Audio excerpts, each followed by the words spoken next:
Welcome to Tech Talk, Coast to Coast.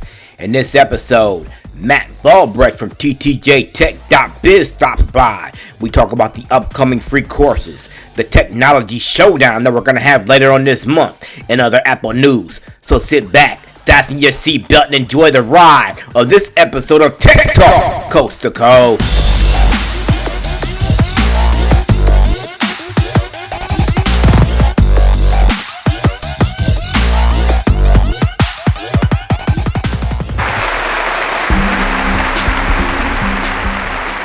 All right, this is Cliff from Stir It Up, and I got my brother in Christ, business partner in crime, a whole lot of things across the board from ttjtech.biz. I'm still not used to saying that, but anyway. You got it right on the first try. I'm getting better. Anyway, we're here with our winter edition of collaboration, announcing classes coming up, our upcoming training schedule, and also a few thoughts and opinions on different things that are happening in the tech world. So how you doing, Matt? I am doing well, blessed and highly favored of the Lord, and excited to talk about all these things. How about yourself? Pretty good, blessed and highly favored, as they say. This is probably our most successful VoiceOver In-N-Out course. I mean, we had probably above 50, 60 people each session, with probably more even listening to the podcast. Had more, absolutely curriculum, new people, new faces. We love the regulars, but we love, I don't know about you, but I love to see new people, because it lets us know that we're reaching out to even more people that want to learn and take control of their devices and be able to know how to use them at an advanced level, not just the basic text, talk, and email, browsing the web, taking a picture and stuff like that. What about you? Well, that's a great way to put it, and I agree with you 100%. We are offering, and of course it's all to God's glory, but we are offering something that truly no one else is offering in the business. We're filling a void that's there. We are teaching people not just the basics, as you say, but we're going far beyond that.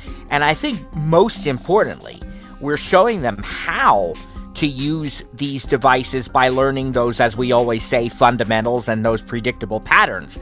Anybody can teach you 5 steps to doing something, but what if those 5 steps change next year or next month in a software release? Or, what if you run into a website that is a bit challenging? How do you work through that and figure out how to navigate and so on? And so I think we offer, with that and with our experience labs, we offer something really, really powerful and unique.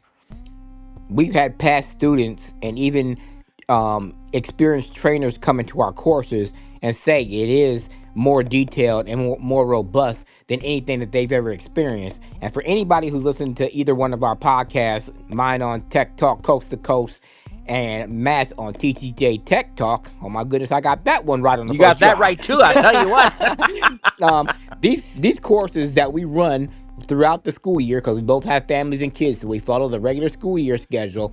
These courses are absolutely free. There's no charge for them. The only thing it's going to cost you is your time and some effort to follow along and, master the skills that we're trying to teach you. We start usually in October, because we want to start after the new release of iOS and go all the way through May, just before Labor Day. I'm sorry, is that Memorial Day? I never get it right. Memorial Day. Yep. It's Memorial Day. So, and again, these courses are free, $99, no cost, just your time. To come in and ask some questions, and we also have our usual Tuesdays with TTJ and Saturdays with Stir It Up, except for the holiday weekends. So, but to continue on, your curriculum that you write up for these classes that me and the team follow along with every year, it can never be the same, because stuff is always changing. I mean, look at Apple. They went from iOS 18 and jumped to 26 to follow the year. And now iPad OS has Mac-like keyboard commands that we'll talk about here in a little bit. But people will probably say, oh, well, are you going to leave them up? We get that question all the time. Are you going to leave the podcast up? Can I go back 2 years later? Yeah, but half that stuff, or maybe even more, is probably going to be irrelevant based on what you just said a few minutes ago with software updates, app updates, feature updates. All kinds of stuff can change within that time frame. That's right. Absolutely. We leave the episodes up for as long as we will be allowed to do so, until Jesus comes back, until whatever happens. You know, they're Especially up since there. it's a headache to take them down anyway. I mean, who Well, wants and to- yeah, and right, that's just right. more trouble than it's worth. We so. leave them up there. That's right. And you certainly can. But it is, as Cliff said, as you say, it's in everybody's best interest to take the latest one, because we always teach to the latest and the greatest. We always, Cliff and I both, when we are doing our summer vacations with our families, and we're doing the cookouts and going to the beach and whatever else it is we do, we're also putting the new iOS and Mac OS through their paces. We're using the betas that we're not allowed to talk about at that point. And we're working through this stuff so that by the time they are released in the fall, we're ready not only to provide tutorials on the new features, but we also adapt our curriculum to the new technology. And I will say this year especially, which, not to jump the gun, I don't know if you were ready to get to this, we can go back and cover it again, but this year especially, the iPad course that is coming up next month, we have completely redesigned the curriculum from the ground up because of what you just said, because of the fact that iPad OS has become so much more powerful. It's become so much more feature rich. We have features that were previously only available on the Mac. We have new ways of using the iPad. As the old expression goes, this isn't your grandmother's iPad anymore. And we have completely redesigned the curriculum to reflect the evolution of the iPad, to reflect the way people use their iPad. We are interspersing connected digital life and experience throughout the entire course. We are focused on the various activities that people may do with their iPads or want to be able to do. And so we couldn't be more excited about this upcoming season. Just to double back, we'll continue with that one in a minute. I just want to make it clear to people, like, number one, I don't know what a regular public beta is or a public release is, because we live on the beta.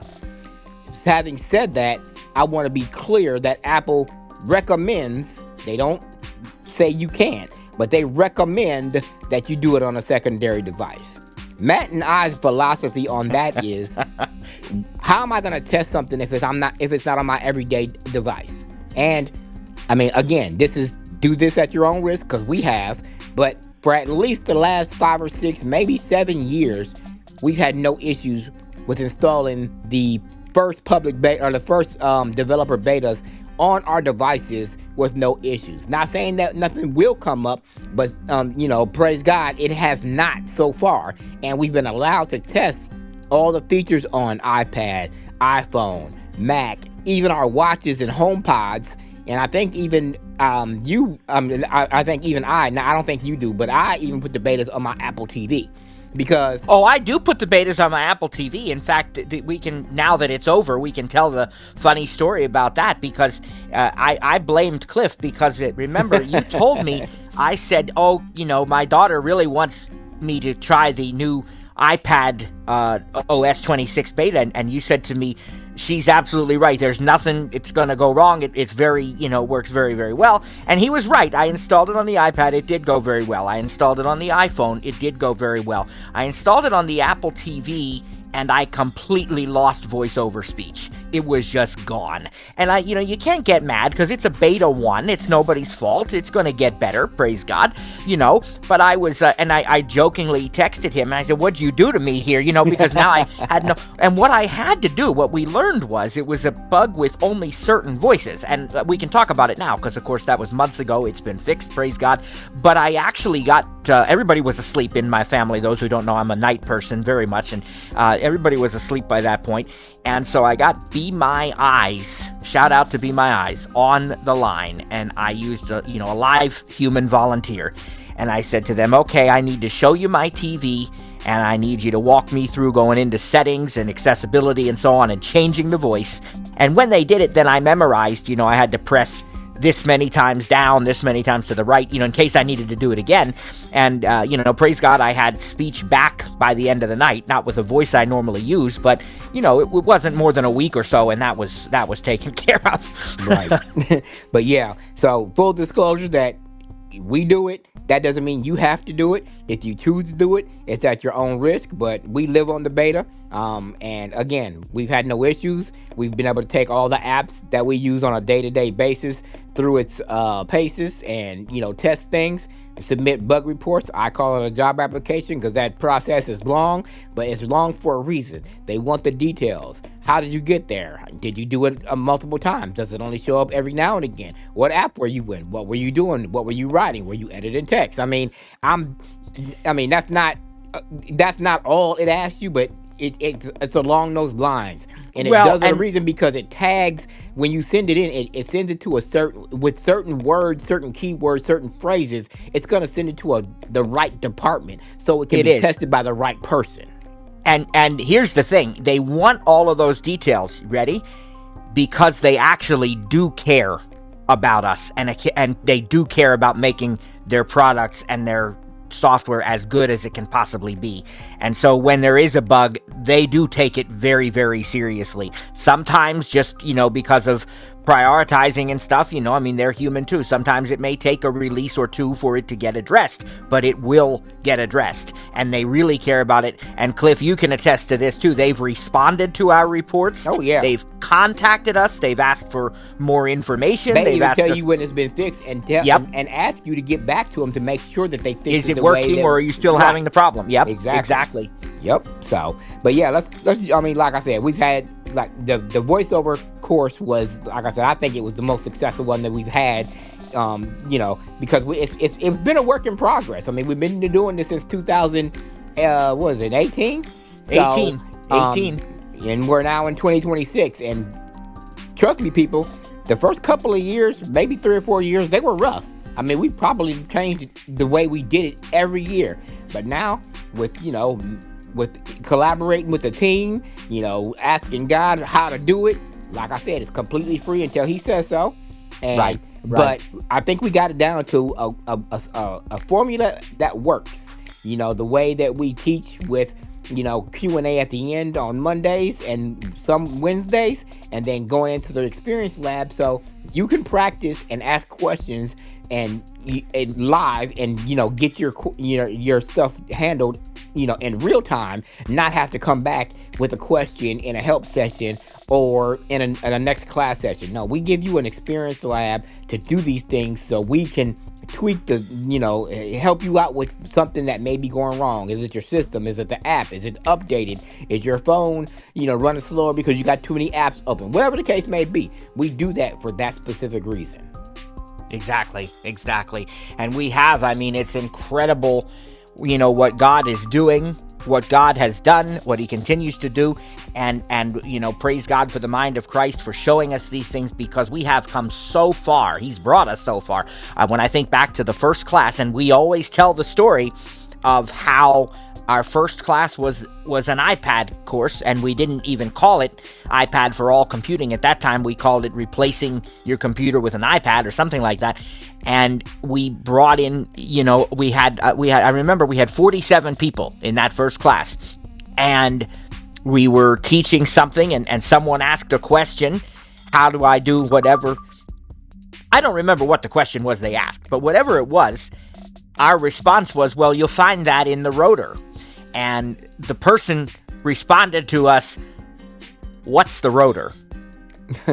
and I was speechless for several seconds, but it was a really, really quick wake-up call and a realization that we can't teach all of it in one. You can't teach the iPad in full and teach VoiceOver at the same time. You have to know one before you can venture truly into the other.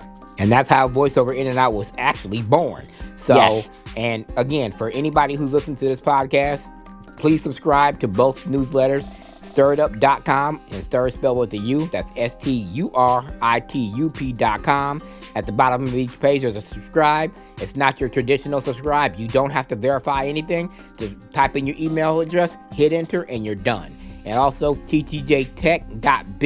That's Tango Tango Juliet, TECH.biz as in zebra. Same thing. Email address, hit enter, and you're done. That way you never miss out on any of our events, our classes. Sometimes we have impromptu things that we do, cafes, specials, everything. So just subscribe there.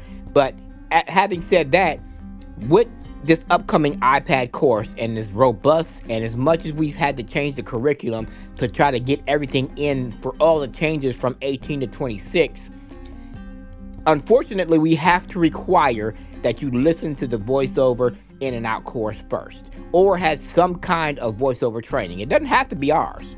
Of course, we would rather it be ours. But if you got voiceover training from a friend, an agency, a Saturday class where you did a couple of in-person one-on-ones, whatever. But you have to know the basics of voiceover before you take this class, because we can't teach you voiceover because there's too many features and settings and apps that we have to show you on the iPad with the way that it's been redesigned with the Mac look, with some of the features being carried over and making it look like one.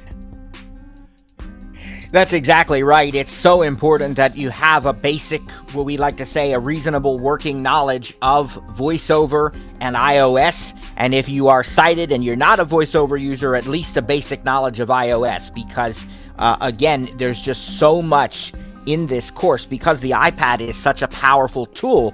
And there is no way for us to do all of that reasonably in one course. And so that basic understanding, that reasonable working knowledge will help you to get started so that we can jump into this with both feet and really hit the ground running. Correct. So aside from the iPad class, of course, I took a break last year, as some of you may know, and maybe some of you don't. John Panarese, our mentor, our good friend, passed away on December 12th of 2024. And he was the Mac genius. I mean, I tell people, anybody who will listen, if John didn't know it about VoiceOver and Mac, then Apple hadn't invented it.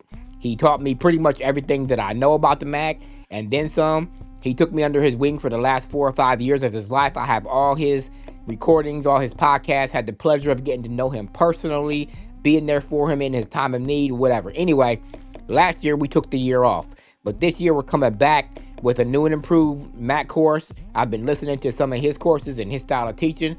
People love the way that he teaches, so I'm going to try to, duplicate it as much as I can. I know I'm not him. I can't replace him, but he trained me, and I'm listening to some of his other things to try to follow along in the style that he did teach. And it's been renamed. It's more with the Mac still, but we're calling it JP Reloaded. I'm putting John's name on it because, again, he was the Mac man. He was, when it comes to voiceover and accessibility, he fought for us for years to get the Mac to where it is, and with as accessible it is. He trained across the globe. I mean, different states, different countries. He did conferences. You name it, he did it. So again, there'll never be another like him. But that's why this year's course has been renamed to Mac More with the Mac JP Reloaded. And that will actually start the same time as the iPad class, but that will be specifically podcasts uploaded, and we will announce 1 or 2 live sessions where you can ask questions. Absolutely. And we will have, More with the Mac is primarily Cliff's baby. I mean, Cliff has taught that. I had asked him to teach that. Well, he tells a story that I sort of just very, very briefly broached the subject, and he said, "Oh yeah, that might be a good idea." And then I kind of publicly announced it, and he had to do it. But we, he teaches the lion's share of that. But we will have interspersed with that teachings that John did and teachings that I've done or that I will do, because some of these things we collaborate on. And so, yeah, it's going to be a great course. Yes, definitely. And that's how you will be able to go back and forth. Even if you ain't got a Mac, you can listen to the Mac course and listen to the iPad course and see how Apple has integrated those two to figure out, or not to figure out, but to let you choose what is your workflow. For instance, I have an iPad Pro M5. I got it, with the Magic Keyboard. We're not even going to talk about that keyboard because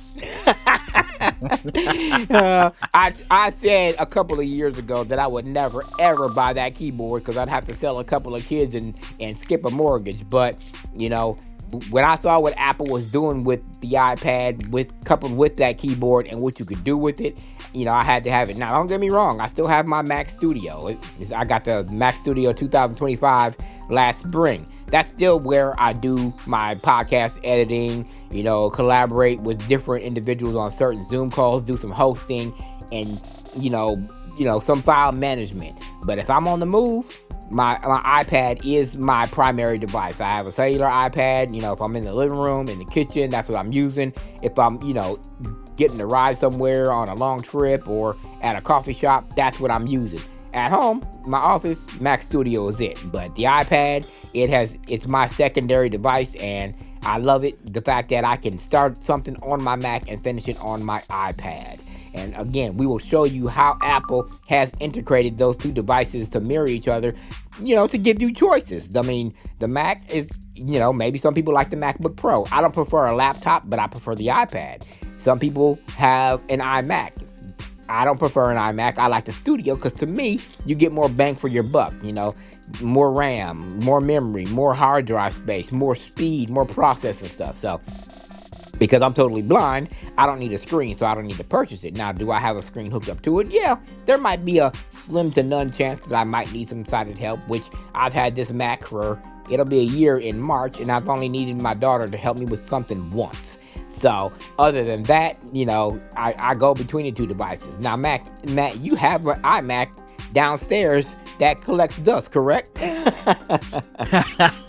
It, for the most part, it does. And Kylie, my daughter, uses the Mac more than I do because sometimes she likes to go down there and play certain games on it and so forth. It's a nice big, 24-inch display. And so it's the family's iMac.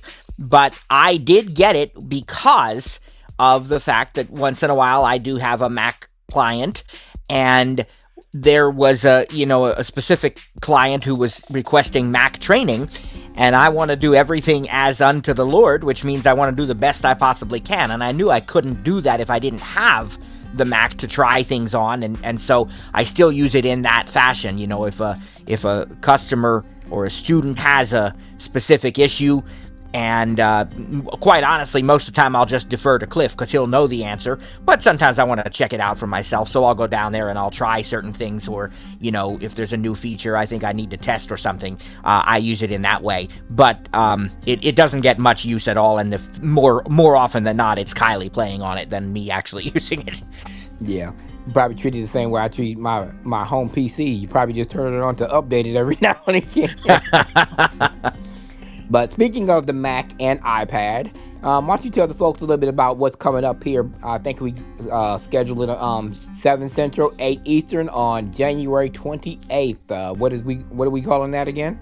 Yeah, that's going to be our that's going to be our technology face-off. We are going to Cliff and I are going to get in the ring. It's going to be like UFC. We're going to get in the ring. We've got another gentleman joining us, and we're going to go head to head over this popular discussion of Mac versus iPad versus PC, maybe even a little Android thrown into the mix. You're going to have a lot of fun. We're going to have a lot of fun because Cliff and I enjoy picking on each other, and that's gonna be the ultimate night for that. But you're gonna be able to learn a lot from it too, because we're gonna ask for your questions about, can I do this with a Mac or an iPad, or do I need a PC? Or people will ask questions about my workplace uses Microsoft 365. What do I do at home since I don't have a PC? I only have a Mac. Or, these kinds of questions and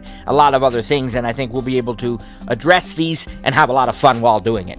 Exactly. And to show you guys that because there's a lot of, I'm not going to say the website, I'll be diligent in that, but there's a couple websites out there that gives Mac a bad rap. Says it's not accessible, said it's not easy to use, says that blind people should not even try it.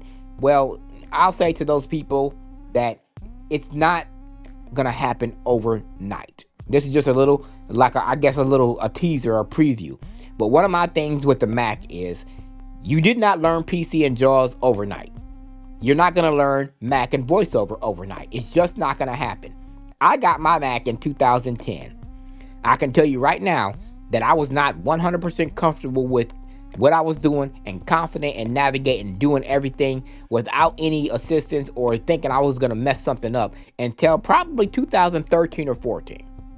Almost 4 years. I don't know how long it took me to learn PC and JAWS because I don't remember back that far. It was a long time ago. But I know it wasn't overnight. I know it wasn't a quick fix. And neither is the Mac. And people need to quit treating it like that. You got to be patient. Apple has even went further with their accessibility and implemented some JAWS features into VoiceOver to help people get comfortable or help them feel welcome on another platform. So it's good for us to have choices. I mean, of course, the corporate world dominates with Mac, with PC and JAWS. There are a few companies, one for sure that I know used to use Mac. I don't know if they do anymore, was Lyft. But I was told today by another accessibility trainer from a different state that Colorado is strictly Google Suite. They only use Google Sheets, Google, whatever they use, Google Docs. Their Chromebook all the way. Their state is. So to me, I don't think any system should be bashed, whether it's Android, iOS, PC, or Mac, iPad, Chromebook, what is the Surface Pros. It's good to have choices, but don't badmouth one just because it doesn't do what you want it to do or you didn't give it a chance to. You should sit down and really dissect what your needs are and use that system for that purpose. And if it doesn't work for you, say, okay, it was a good system, it didn't work for me. Because I can tell you right now, we've been teaching this iPad for all computing class, like I said, 6, 7, almost 8 years now. I bought and returned or sold probably 3 or 4 iPads before now because I said it wasn't for me, or maybe had too much. The first time I did it, it was because it had too much space. But that was because I didn't know how to navigate. Now I know how to navigate. Now we're coupled with Bluetooth and smart connector keyboards, which makes it even easier to navigate, to take advantage of all that real estate you have, and to make your productivity on the move even better. So again, you didn't learn any system or screen reader overnight. So anyone that you choose, you have to be patient, you have to take your time, and you have to dissect, is this the system for me, or do I need to go back to what I know? Right. And just to piggyback off of that, I agree. Now he said it was 2010, and then, it took him 3 or 4 years to really be comfortable. It took me about 5 minutes less than it did him, because I just want to say I was a little quicker at it.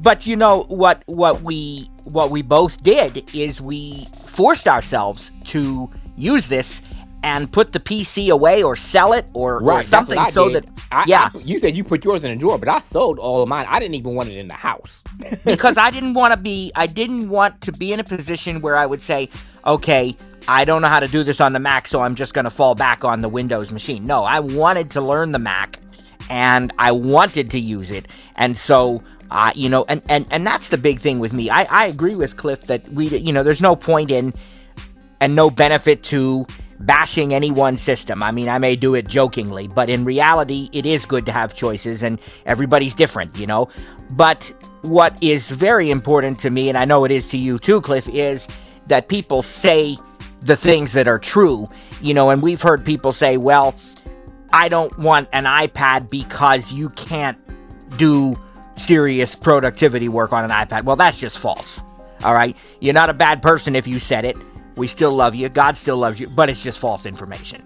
An iPad fully can do any productivity thing that a Mac or a PC can do. And it's the same thing with, people, well, I can't use a Mac because I do this or that. I work with file servers, or I do this or that, or VoiceOver isn't as good as JAWS. Prove it to me, and I'll prove that it's wrong, because, we have to be honest about what's actually happening, and then if you still decide that you want to use a different platform, by all means, that's fine. But we just want to make sure you have all the right information, all the accurate information. And not only that, there's some people say, well, I need the PC for my business needs. No, you don't. Matt's been running his business from his iPad 100% since 2017. And I That's right. mean 100% invoices, emailing, teaching, all of it. He runs 100% from his iPad. He doesn't have a PC. He has a Mac that he just told you he barely uses. His daughter, who's, seventh grade now?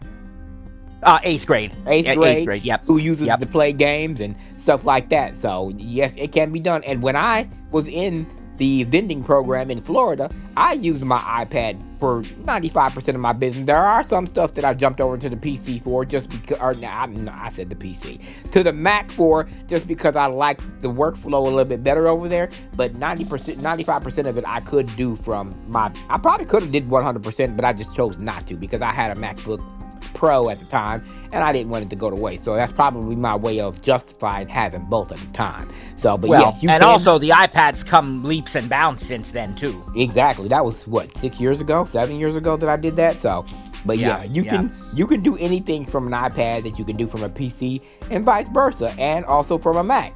Android and iOS are a little bit different animals. We'll touch on that in the technology showdown on January 28th at 7 Central, 8 Eastern.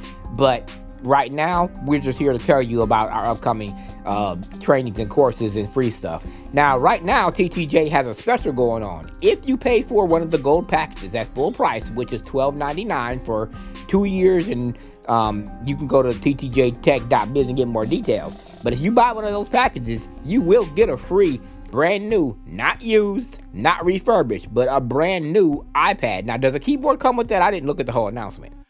No, so what that gives you is it will give you a credit in the amount of $349, which is enough to get a free iPad A16 with 128 gig Wi-Fi only. If you want to get a higher model, maybe 256 gigabytes, maybe add cellular, add a keyboard or a couple of, accessories, then you would just be responsible for paying the difference.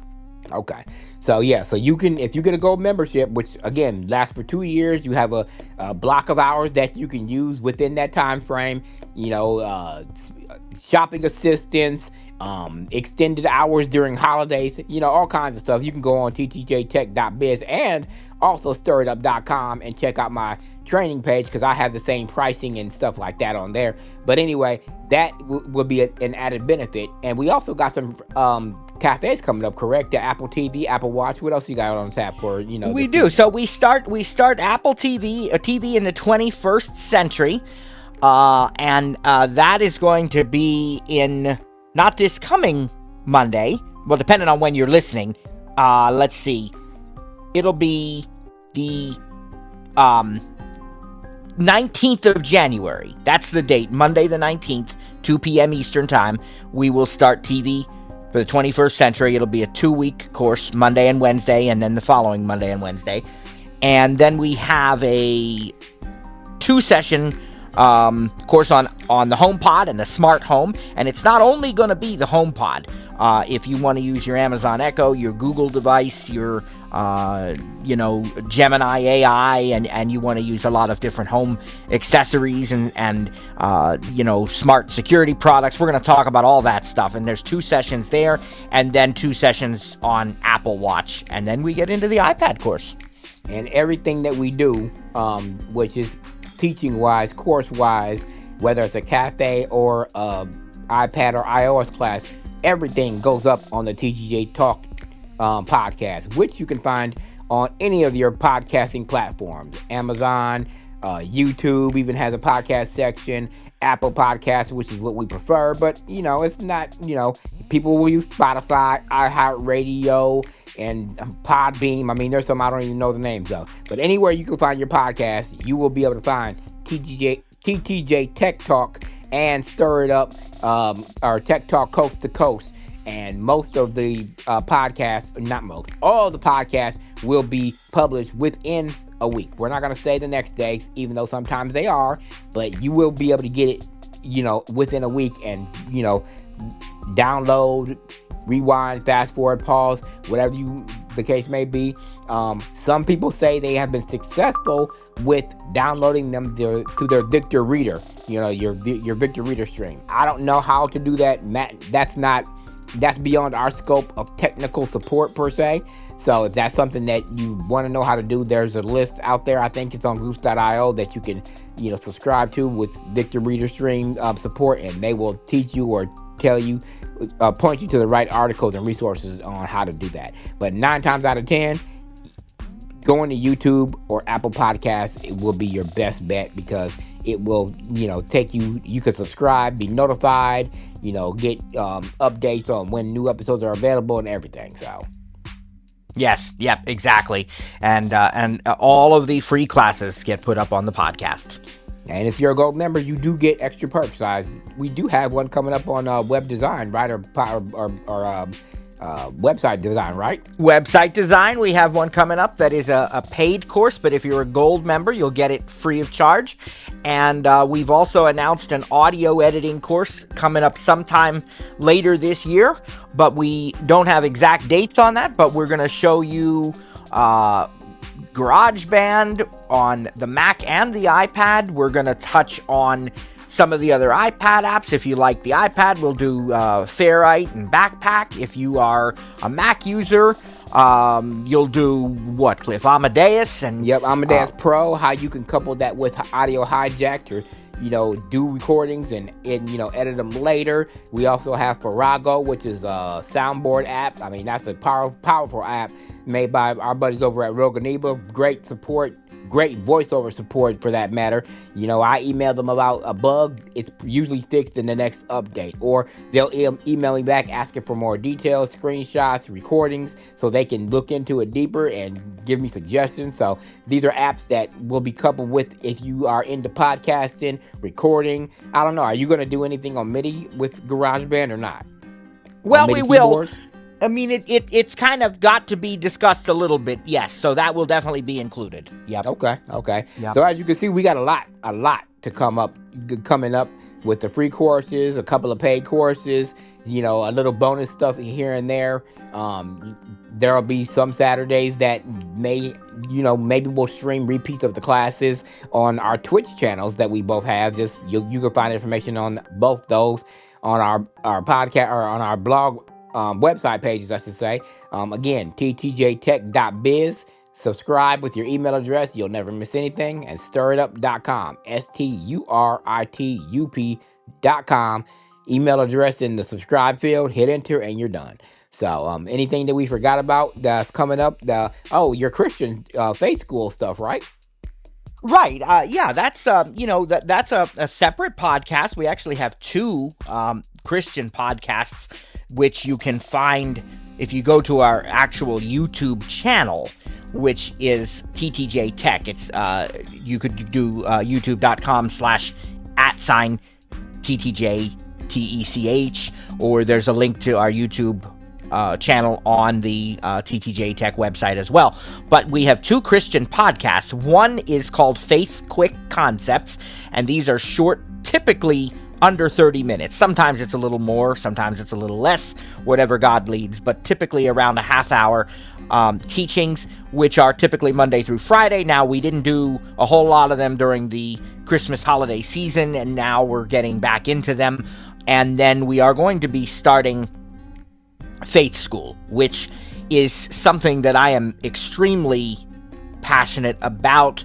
God put it on my heart to do this, to help people to realize their true identity in Christ, to learn to walk in victory. We live in such uncertain times and so much hardship in the world, and there is a way to overcome by the blood of the Lamb and the word of our testimony. So we do this faith school each year. We'll start it up here again next month, sometime early to mid-February, and we will continue it all through to at least the beginning of June.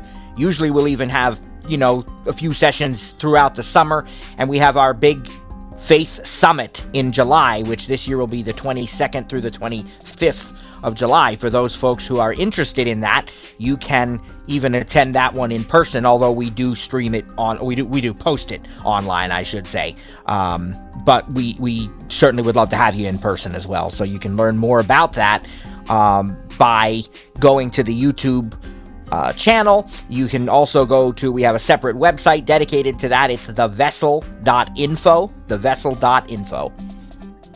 Right. And I also, I also link from my Christian page, Committed Walk with Christ. We used to have a listserv, but it kind of got a little chaotic, so we dispersed that. But we still have podcasts and recordings and teachings by Pastor Matt that I have still on that podcast. And once we get all the other stuff settled and and steady, we'll probably get a message from Matt at least once a month to post there, as in addition to pointing to the Faith Quick Concepts and the Faith School. So be a lookout on that. All this stuff can be found on our websites or YouTube pages, whichever you choose to go to. Stir It Up is Stir It Up Studios, youtube.com @Stir It Up Studios, and you can do the same thing with our Twitch pages. And did you ever do a TikTok page? Because I still have mine up. I just haven't posted nothing in there in a while. I did create a TikTok. I have not posted yet, but I do have one. It is my TikTok name is The Faith Preacher, and so we do plan to post some when we get into these faith school teachings. We'll post some short sort of introductory snippets on TikTok as well. Okay, so yeah, you can find, I don't know what Matt has because I haven't been to his website in a while. I don't like to converse with the competition. Now that's a joke, but I haven't been there in a while. But I know on my website I do have a social media page that will point you to Facebook, Twitter, Instagram, TikTok, YouTube, and I might be forgetting one or two, but all that stuff is listed on my social media page. So right, yep, absolutely. Facebook, all of that, and we sure would love to see you. And I guess the other thing that then we want to sort of banter about a little bit in this episode is just some thoughts on what's coming for Apple this year. We saw a big data dump, if you want to call it that, of things that we probably weren't supposed to see. But it's all over the news, all over the tech news. Now, I didn't get a chance to look at that article, so why don't you give us a little summary or a rundown of what you saw, what you think will actually happen, what's a rumor, what's just blowing smoke, what are in this data dump, what did it consist of? Well, the biggest thing that everybody is waiting with bated breath, as the expression goes, I guess, for is the revamped, redesigned, overhauled, whatever you want to call it, Siri, SIRI. We're waiting for, it was originally promised in iOS 18.4. Apple delayed it because they said it just wasn't up to their standards yet. A lot of people got very mad about that. I really didn't, because I want it to work well when they release it. So I still use Siri every day. I like it. It's very good. But it does need some AI. We're right at that point now where everything else has. Let me stop you there, because we had a conversation last night about third party, for lack of a better term, or let's not even call them third party. Let's call them alternate smart assistants that you have in your home. Because you have an Echo. You also have. Do you still have the Google Homes, or did you get rid of those? Well, we actually still have one downstairs, and then both of my kids have smart clocks that were actually made by Lenovo that have Google Assistant in them, and now Google Gemini can be used on them. And they I offered to buy them newer things like the Echo Spot. They don't want to get rid of their Lenovo smart clocks. They like them. So we do have a few Google or Google compatible devices, yes. Okay. Now, we talked last year about when people were bashing Apple for not releasing it when they said, and this and that and the other. And now we see another blurb, I guess, in this data dump about it supposedly coming sometime this spring, maybe early summer. Are you confident that it'll be done? Or at this point, because for me, I don't care, I guess. I'm not going to say I don't care. If it comes, it comes. If it doesn't, I'm not going to be mad about it. I'm never going to ditch Apple and go 100% another direction. That's not going to be me.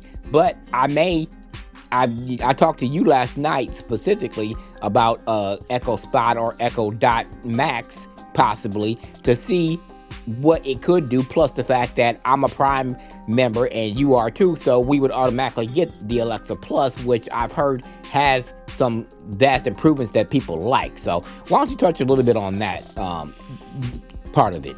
Yeah, so first of all, for me personally, it's the same as you, Cliff. It's it's a situation where I am absolutely 100% all in on Apple and fully committed to Apple and have no plans ever to change that. But that doesn't mean we don't also like other products. I use, and my family, we use an Apple TV 4K in our living room, and we have others in other rooms of the house, and that is the way we watch TV, and that is the preferred way. However, I also have a DirecTV Gemini device connected to my TV, and sometimes I use it just for fun, because it is good, it is decent, it does work well. Maybe not quite the way that Apple TV does, but it does work well. So I have to give credit where credit's due. Well, the same is true with the smart speakers and smart displays. We wanted we've always wanted and had some form of smart display in our kitchen, and I had an opportunity to see the Echo Show 10. It's now the Echo Show 11. It's been updated. Several family members have them, and I really was impressed. And that's, it wasn't anything against Apple. I also have HomePods. I use them. But it was just a situation where I really do like what the Echo Show offers and some of the other Echo models, especially with Alexa Plus. I use alternate things like ChatGPT on a very regular basis. And when Apple releases things, I'll get those too. Whether I replace something with those or whatever, I don't know. Praise God, we're blessed to be able to do that. Now, as far as what I think will or won't happen, and based on what, the leaks have been, of course, we can't speak for Apple. We don't really know. What I can say is that I think it's at a juncture where it is vital, if Apple wants to stay relevant in the smart assistant market, that they're going to have to release a revamped version of Siri. And that's not some kind of threat. It's not some kind of Apple bashing. It's not some kind of ultimatum. It's just a reality that all the other smart assistants now are doing it with AI. And I think they're going to have to. I also believe when they do, it's going to be better than any of the other ones out there, because that's what always happens. Apple delays something, people get mad because it's not ready when the other ones are ready, and then when Apple comes out with it, they realize, oh, maybe there's a good reason this was delayed, because this works so much more smoothly, it works so much more seamlessly, it's just better. I think that's probably what you're going to see with SIRI when it's redesigned. I don't know how quickly people will adopt it or whether people will be skeptical, but I think it's going to be amazing. And I do suspect, the last that we heard, Apple had said publicly, I think they used the words, and again, I don't want to misquote Apple. I know they said 2026. What I actually think they said was early next year, and that was last year that they said it. So a lot of people are sort of hanging their hats on the possibility of iOS 26.4. There's also a lot of evidence to suggest that a smart display from Apple, some sort of Apple Home Hub, will be released sort of in tandem with that, and possibly even a new Apple TV. That's kind of a bit overdue, I suppose, for release. And I imagine it's probably being prepared for release alongside of whatever version of iOS contains the revamped Siri. So I think that there's, and then there were other things in the leaks too that talked about, iPhones in the future and stuff like that. But I think that seems to be the next big thing where Apple is likely to be headed, if I had to guess. And I, for one, hope it's soon, just because I'm excited about it and I'd like to get my hands on it.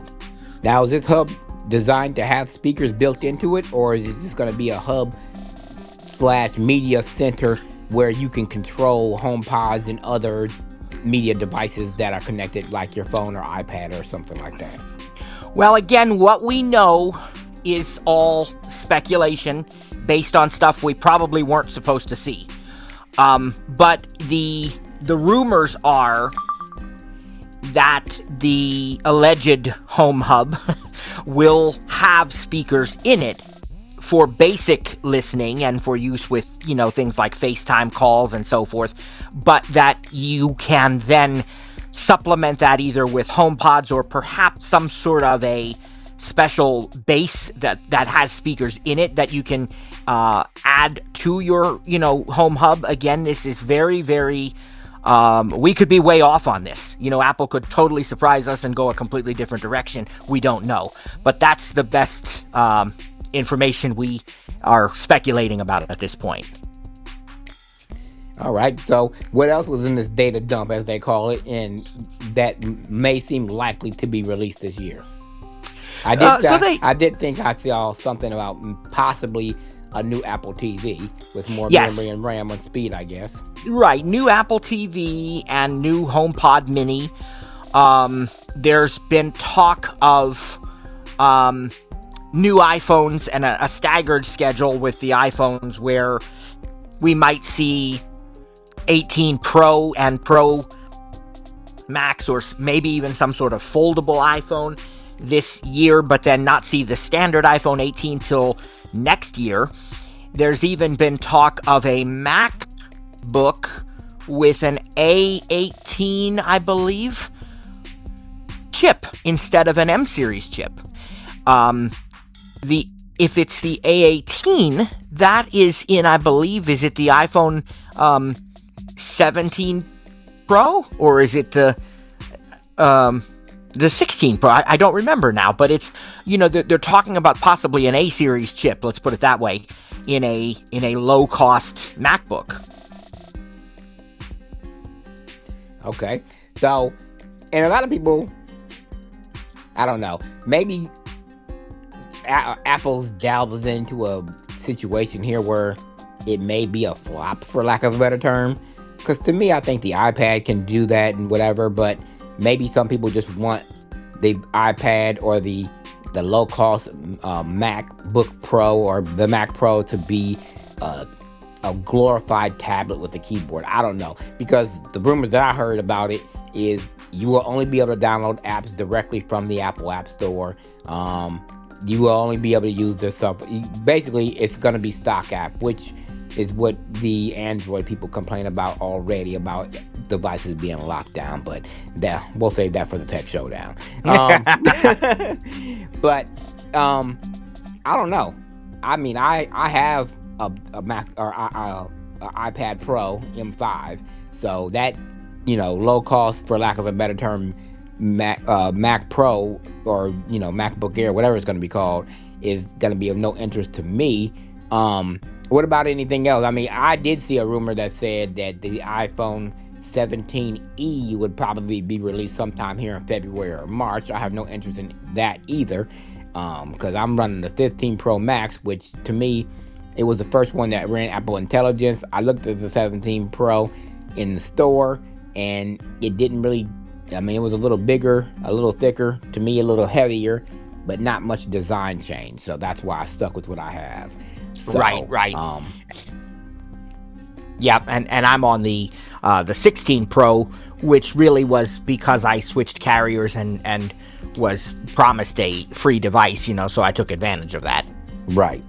So, anything else besides the HomePod, or not the HomePod, but the Apple Hub, the Apple TV, the iPhone 17, maybe a staggered schedule with foldables, the low budget one, I guess, the E, and anything. Have you seen anything else that they are possibly, some think, and I don't know if this is even possible, because the 16A or iPad 11, whatever you choose to call it, just came out, but somebody thinks that there'll be another one, but this one will actually have Apple Intelligence in it. Yes, they did talk about what would be the 12th generation iPad. I don't know what they'll call it, and they've actually seen, and again, these are well-respected analysts, but they're accessing things that may or may not come to fruition in exactly the way that they see them.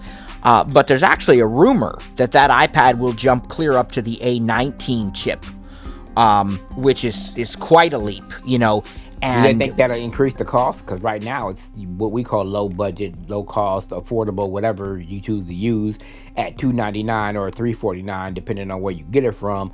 But is that going to bump the cost up? Because if it does, wouldn't that put it in the neighborhood of that low budget Mac Pro or iPad Mini and my least favorite iPad? Anyway.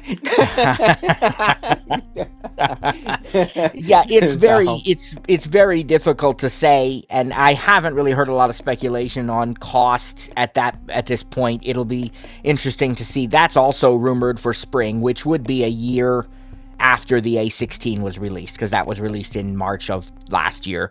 are they So it'll be talking another interesting to iPad see. Mini? Because it's my least favorite iPad. I'm not Apple. I'm not the manufacturer, and I don't have to like every device that a company that I buy stuff from is. But I see the need for it because doctors, lawyers, people who sign people in on different devices, Airline pilots. right. It's a way to, it's convenient because it fits in your inside coat pocket. Maybe some people actually put it in their back pocket. I don't know. But whatever the case may be, it does sell. So any rumors on an updated iPad Mini? I think there is a rumor that another iPad Mini is coming as well. I don't remember many details about it, but I do think that was another one of the rumors. Yes.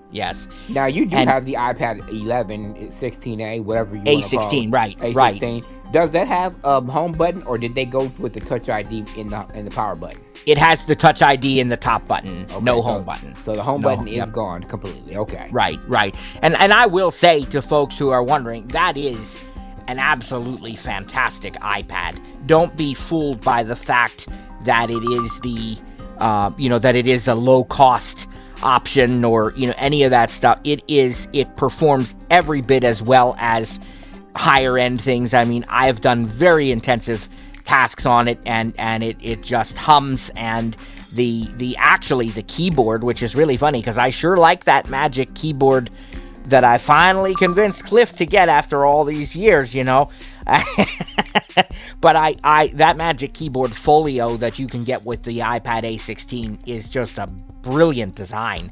Now, is that only available for that iPad? Is that the only iPad that it's available for, or is or the previous generation, the 10th generation? Yes. Okay, but no Yep. Pro, no Air. It's not available for either one of those. No. Okay. That's kind of unfortunate based on the fact that you can separate it and not have to worry about it, and not that you have to worry about the Magic Keyboard doing any damage, but No. for the convenience level. So if I'm teaching a class and I'm typing something, to put up on the big screen or the board, and I want to walk around and check on students, I should be able to, just be able to pull that keyboard off and leave it on my desk and, go around and maybe show them something on my iPad or whatever the case may be. Maybe it's coming for the next generation, or maybe it'll come for the M5 later on down the line if the demand comes. That wasn't in the data dump. I mean, Not that I heard. okay. All right. So, all right. Well, I mean, unless there's anything else, I guess we can wrap this up. But, again, ttjtech.biz, stirredup.com with the U, YouTube pages, podcasts, Facebooks, Twitters, tweaks, or Twitches, I should say. And I guess it's called X now. And, Yep. There's another one that people have dabbled into a little bit. I don't know if you've heard much about it. I actually signed up but haven't done much with it. But a lot of people are talking about Mastodon. What have you heard about that platform? I've heard very little about it other than just that it is another service that's available. I've not looked into it. So I really have no experience with it, actually. Yeah, I've heard that it's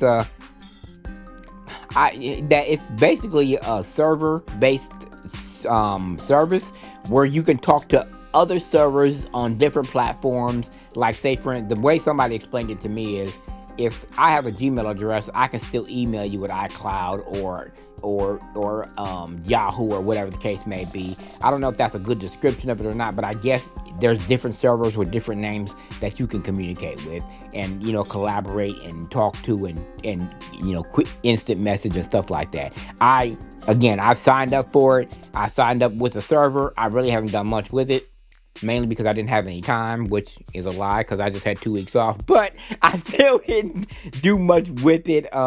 I was relaxing, getting ready for the new year, the new, going back to work, plus all these projects that you and I have getting ready to go live and launch and stuff like that. So, it might be something that I, maybe touch on a little bit here and there, but maybe I'll have more time in the summer once all the classes are, paused until September, October, or until the betas come. So that probably will take precedence because, we live on betas. So Yep.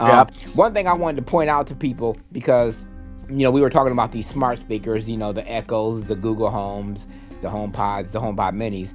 But one device that people may or may not know about adds another level of convenience, and we both have one. Actually, I have two because I have one at work, and I brought another one home to pair it while I was home. But the Apple Beats Pill. Now, it's not a smart device, but it is Bluetooth enabled. If you want to go to a barbecue, to the pool, out on your patio, do yard work, whatever, that's your device, because the Echoes, the HomePods, even the Google Homes, if I'm not mistaken, have to be plugged up by power. But Correct. But these have 24-hour battery powers. They're charged by USB-C. And on top of that, you can reverse the charge. Say your phone is only on 5% and your speaker is on 80%. You can plug a USB-C cord into your Beats Pill and reverse it so it charges your phone and not your speaker. So it's a good device that doesn't get enough attention, I don't think. And in addition to that, because it's made by Apple, it supports all of the really unique technologies. Like, for example, you only have to pair it once. All of the devices that are on your iCloud account will immediately have access to it once you've paired it to one device. It works, it shows up in the Find My app, so you can locate it should you need to. And it definitely has absolutely fantastic sound. I mean, I think it's probably the best portable speaker I've ever used, sound-wise.